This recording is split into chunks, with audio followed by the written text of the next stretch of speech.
Hoi there, it's Rain. No cam today, because my phone is dead. So topology, what's that about, hey?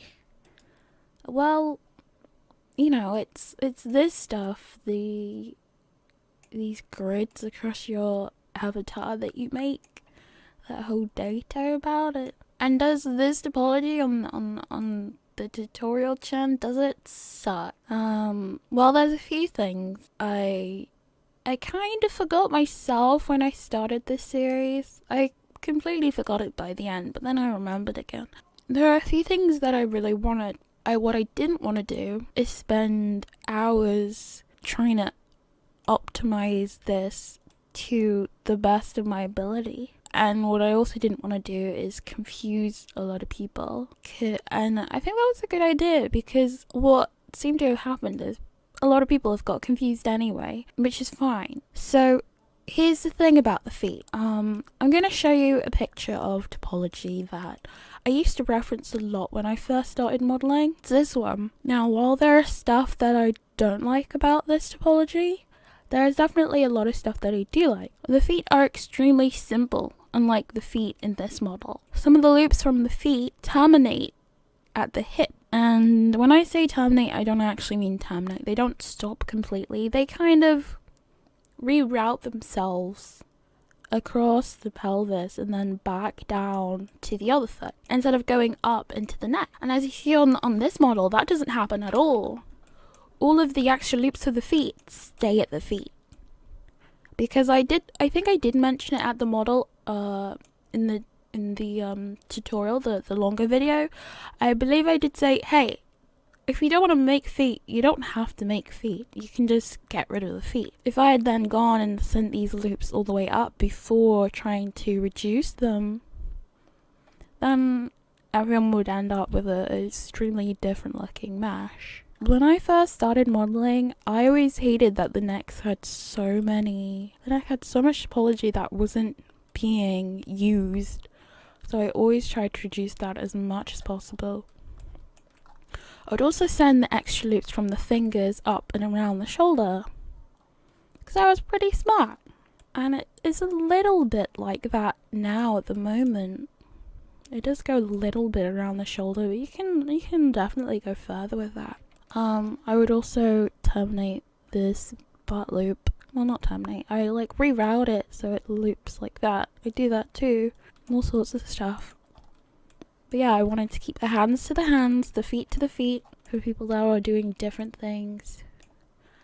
And there are definitely some things I would definitely do different had I done the tutorial again today. This kind of belly button area, I didn't really do much with it.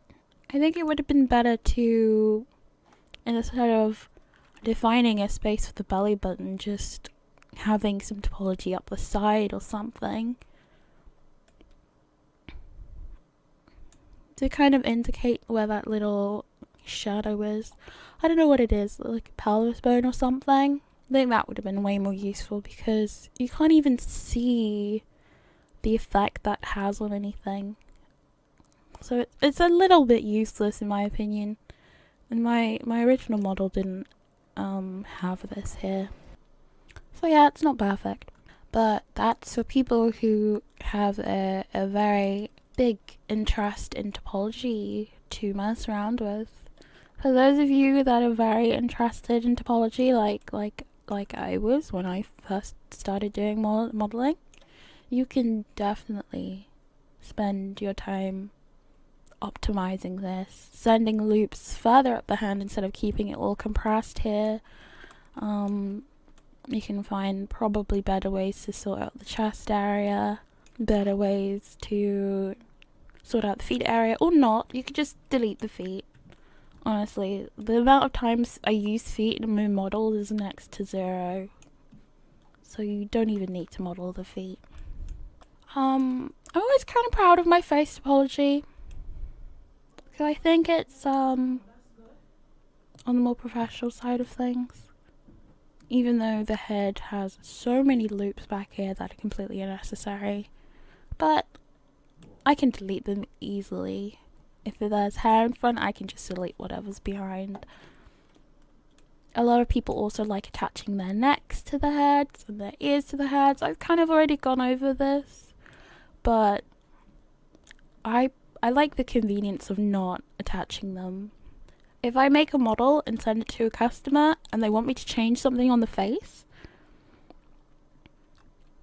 drastically, I'm gonna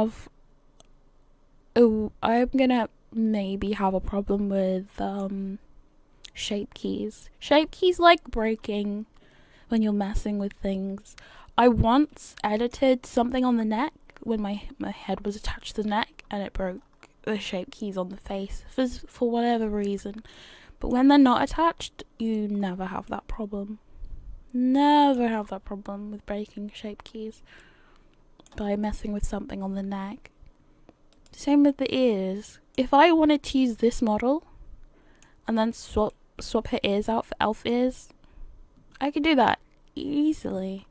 If I put the ears in a slightly weird place and suddenly I want to bring them forward, I don't have to worry about detaching it. So that's why I'm always dead set on keeping the head and ears separate. I think for what it is, it's fine. It's not perfect. It's not awful. But there's not too many there's not too many polys. The flow is pretty decent. The joints work well.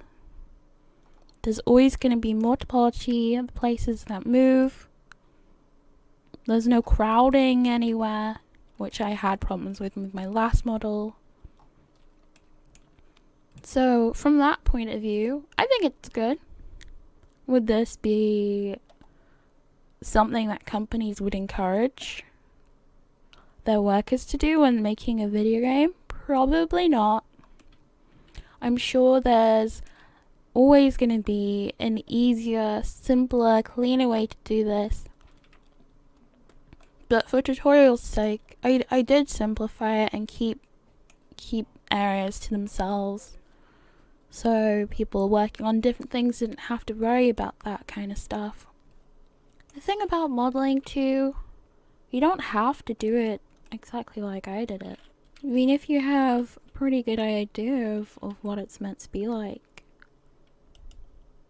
you definitely don't need to do it like how I did it. Probably always going to be better ways to do things. Like the fingers, for example. They really need to do them separately from the rest of the body? No, of course not. Of course not. Did we really need to separate the hand into 5? No, of course not. Could separate it into 4. Could grab these, Alt V, and extrude those. Could grab these, extrude those. We could grab this, instead of pulling it straight from the wrist, pull it out the side. And pull the thumb out of here if you really wanted to. Just because I said to do something this way, doesn't mean it's the only way to do it. Doesn't mean it's the most optimized way to do it either. It might have just been the easiest way to teach it at the time.